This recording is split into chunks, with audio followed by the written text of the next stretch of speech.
Finding the diamond in the rough. We all have different adversities, different challenges, different obstacles that we face on a daily basis, that we face within our lives, whether it be within school, within work, within our families. We all have these unique challenges, these unique adversities, these unique situations that shape us. How we attack them, how we react to them, that's what defines who we truly are. I was born legally blind. I have no vision in my right eye and extremely limited in my left.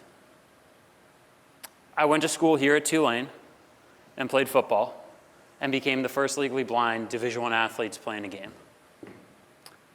I was able to turn my adversity into the greatest diamond I ever had through many different techniques. Growing up, I was always picked last for sports.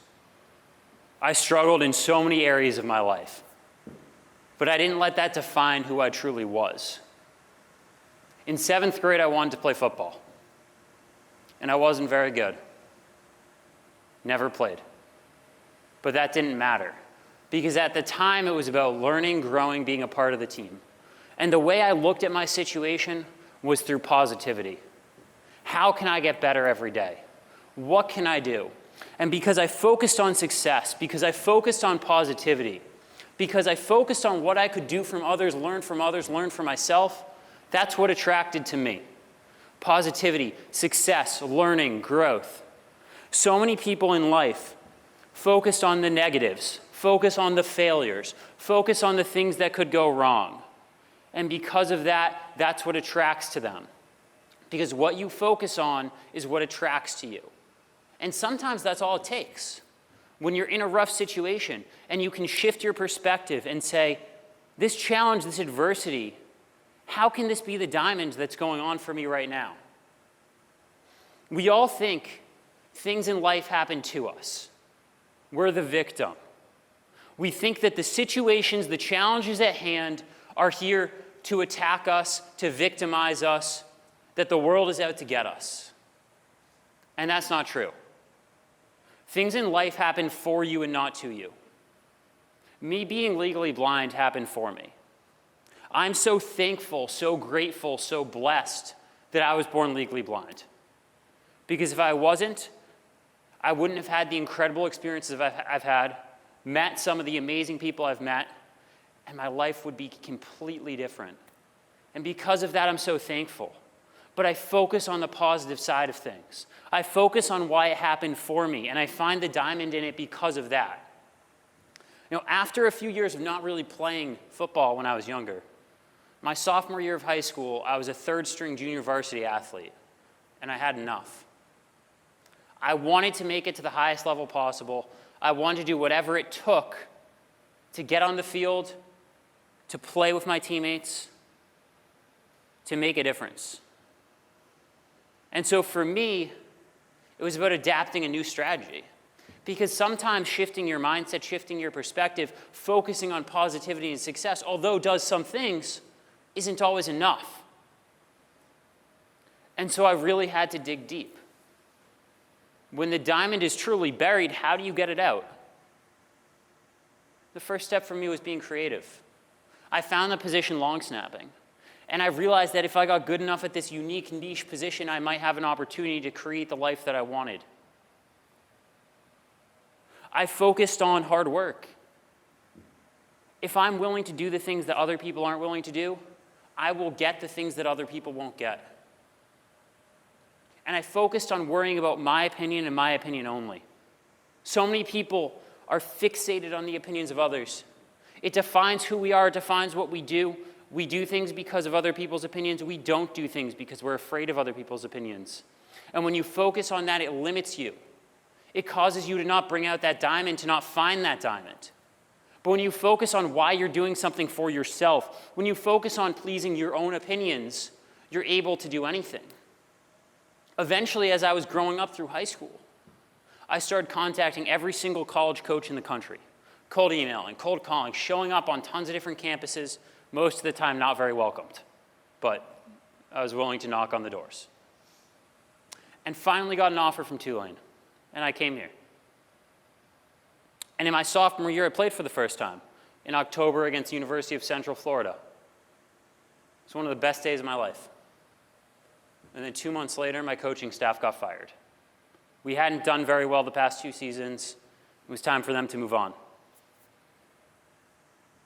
And I was put in this state of emotion, this state of anxiety, this state of nervousness, this state of fear, frustration, because I didn't know what was going to happen. When I tell you I contacted every single school in the country, I'm not kidding. I contacted every single school in the country. And this was the one school that gave me that opportunity, despite being legally blind, despite the adversities that I faced. They were willing to give me a chance. And so that meant that the new coaching staff coming in was coming from a school that I likely contacted. So I didn't know what to expect. Coach Willie Fritz was coming in. He's still here today. And I'm so thankful he came. We sat down and we had a talk together. And it was a hard conversation because I had to bring up the hard truth. How is this going to work? Are you going to give me a shot? Are you going to give me an opportunity? And in the beginning, he was unsure as well. He didn't know because he had never worked with anyone like me. He had never been around someone like me. It was a unique situation. And we came to this agreement. And this agreement was, we're going to give it a shot, we're going to give it a try. And if it doesn't work out, then we'll have this discussion again. Maybe I'll move on. You know what happened? Every single day, I followed exactly what I just told you. I was positive. I changed my perspective, my mentality to help learn and grow, help put the team before myself, help be a leader, do whatever it took to get the people around me better. And 2 years later, before our game against Navy, he named me a captain because of that. Because I was able to shift my perspective and in turn shift his perspective, shift all the coaches and my teammates' perspective of who I was as a person, as a friend, and as a teammate. Sometimes it takes that. There's different types of diamonds in this world, but we all have these rough situations.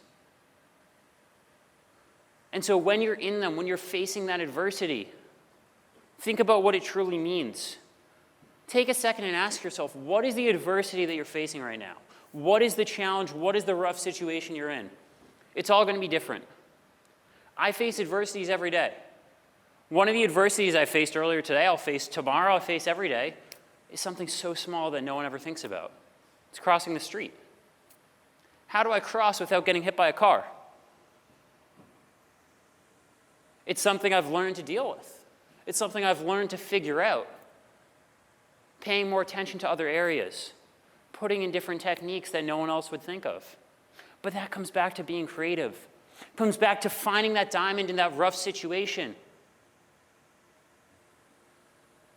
Look, there's 2 things I want you to take away from this talk today. First, when you are in a rough situation, when you are facing adversity, when you are facing challenges, focus on how that is there for you and not to you. How can you learn from the situation at hand? How can you grow for it to make success in the future? By being positive, by shifting your perspective and mindset. That's number 1. Number 2, when that diamond is buried deeper, when it's hard to find, when you're in a situation that shifting your perspective, shifting your mindset, focus on learning, growing, and having a positive attitude isn't enough, think about being creative. Think about doing the work that you don't want to do. Think about worrying about your opinion and not about the opinions of your friends, your family members, your colleagues, because that's what truly matters. And when you follow those steps, when you focus on finding the diamond despite the situation that you're in, not only will it lead to more success and prosperity, but it will lead to, most importantly, happiness and fulfillment in all areas of your life, I promise you. Thank you so much for having me.